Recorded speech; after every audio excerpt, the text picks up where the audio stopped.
Hello friends, ഇന്ന് നമുക്ക് നല്ല ക്രിസ്പി ആയിട്ടുള്ള ജപ്പാനീസ് ഫ്രഞ്ച് ഫ്രൈസ് എങ്ങനെയാണ് ഉണ്ടാക്കുന്നത് നോക്കാം. ഇവിടെ ഞാനൊരു മീഡിയം വലിപ്പത്തിലുള്ള 4 പൊട്ടറ്റയാണ് എടുത്തിരിക്കുന്നത്. ഒരു 500 ഗ്രാം ഉണ്ട്.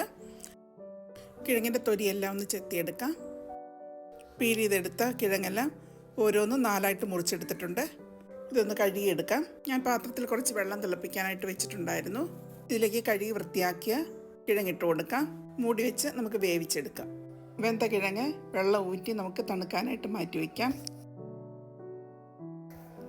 ചെറിയ ചൂടോടുകൂടി കിഴങ്ങ് ഗ്രേറ്റ് ചെയ്തെടുക്കാം.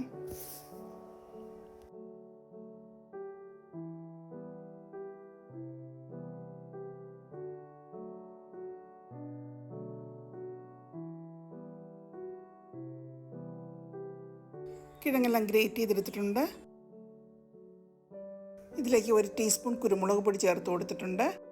1 ടീസ്പൂൺ ഉപ്പും കൂടെ ചേർത്ത് കൊടുക്കാം. നല്ല ക്രിസ്പിയായിട്ട് കിട്ടാൻ വേണ്ടി ഒരു 3 ടേബിൾ സ്പൂൺ കോൺഫ്ലോറും കൂടെ ചേർത്ത് കൊടുത്തിട്ടുണ്ട്. എല്ലാം കൂടി നന്നായിട്ട് കുഴച്ചെടുത്തിട്ടുണ്ട്. ഈ ഉരുളക്കിഴങ്ങിൻ്റെ മിക്സ് ഒരു സിപ്ലോ കവറിലേക്ക് ഇട്ട് കൊടുക്കാം. റോളർ ഉപയോഗിച്ച് 1 ഇഞ്ച് കനത്തിൽ നമുക്ക് പരത്തിയെടുക്കാം.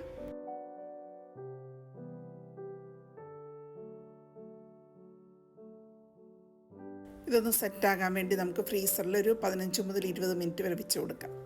ഇനി കവറിൻ്റെ സൈഡൊക്കെ ഒന്ന് കട്ട് ചെയ്ത് കൊടുക്കാം നമുക്ക്. ഇനി നമുക്കിത് നീളത്തിലിങ്ങനെ കട്ട് ചെയ്തെടുക്കാം. ഇനി ഫ്രൈ ചെയ്തെടുക്കാനായിട്ട് ഒരു പാൻ അടുപ്പിൽ വെച്ചതിന് ശേഷം കുറച്ച് എണ്ണ ഒഴിക്കുക. നന്നായിട്ട് ചൂടായതിന് ശേഷം അതിലേക്ക് നമ്മൾ മുറിച്ച് വെച്ചിരിക്കുന്നത് ഓരോന്നും ഇട്ട് കൊടുക്കാം. നല്ല ക്രിസ്പി ആകുന്നത് വരെ വറുത്തെടുക്കാം. ഹൈ ഫ്ലെയിമിലിട്ട് വേണം വറുത്തെടുക്കാനായിട്ട്, അല്ലെങ്കിൽ എണ്ണ പിടിക്കും. ഇങ്ങനെ കട്ട് ചെയ്തെടുത്ത് വറുക്കുന്നതിന് പകരം നമുക്ക് കയ്യിൽ എണ്ണ പുരട്ടിയതിന് ശേഷം നീളത്തിൽ കനം കുറച്ച് ഉരുട്ടിയെടുത്ത് നമുക്ക് ഫ്രൈ ചെയ്തെടുക്കാവുന്നതാണ്. അവസാനം നമുക്ക് ഫ്രൈ ചെയ്തെടുത്തതെല്ലാം കൂടെ പാത്രത്തിലിട്ടതിന് ശേഷം നമുക്ക് കുറച്ച് മുളക് പൊടി വിതറി കൊടുക്കാം. അങ്ങനെ നമ്മുടെ ക്രിസ്പി ആയിട്ടുള്ള ജപ്പാനീസ് ഫ്രഞ്ച് ഫ്രൈസ് തയ്യാറായി. Thank you for watching.